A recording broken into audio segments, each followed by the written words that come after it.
প্রস্তাবকে অন্তর্ভুক্ত করতে হবে। জনগণ যদি পিয়ারের পক্ষে মত দেয়, সকল দলকে সেটা মানতে হবে। যদি অধিকাংশ মানুষ পিয়ার পদ্ধতি না মানে, আমরা জামাত ইসলামী সে প্রস্তাব মেনে নেব। কিন্তু জাতির মতামত না নিয়ে পিয়ারকে উপেক্ষা করা যাবে না।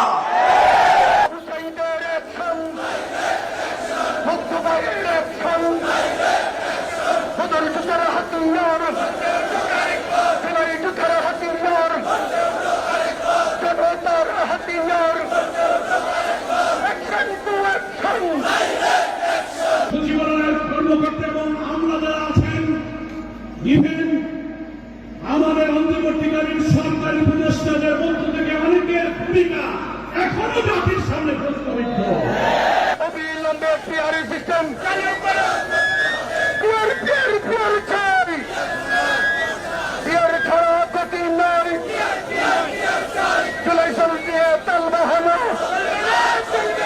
এই জাতির ৭১ রক্ত দিয়েছে, আমরা স্বৈরাচার বিরোধী আন্দোলনে রক্ত ঝরেছে, জুলাই অভ্যুত্থানে রক্ত দিয়েছে।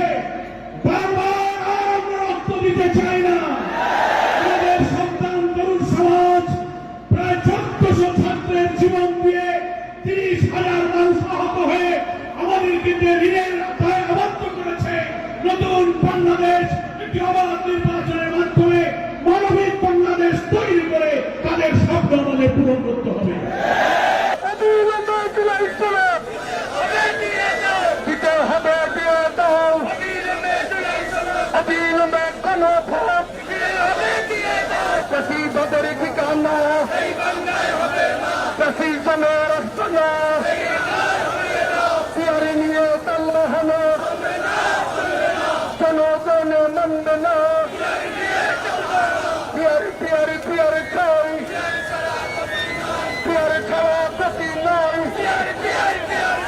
বিচার বিচার বিচার চাই। বক্তৃতার সময় শুরু বলবেন ব্যক্তির চেয়ে দল বড়, দলের চেয়ে দেশ বড়।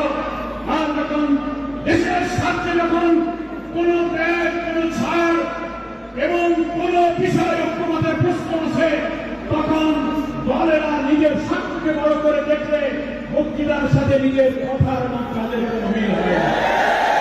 জনতার কোন মার্কা আছে? বিচারের কোন মার্কা আছে? মুক্তিকামীর কোন মার্কা আছে? এই ইনসাফের কোন মার্কা আছে? এই জনতার কোন মার্কা আছে?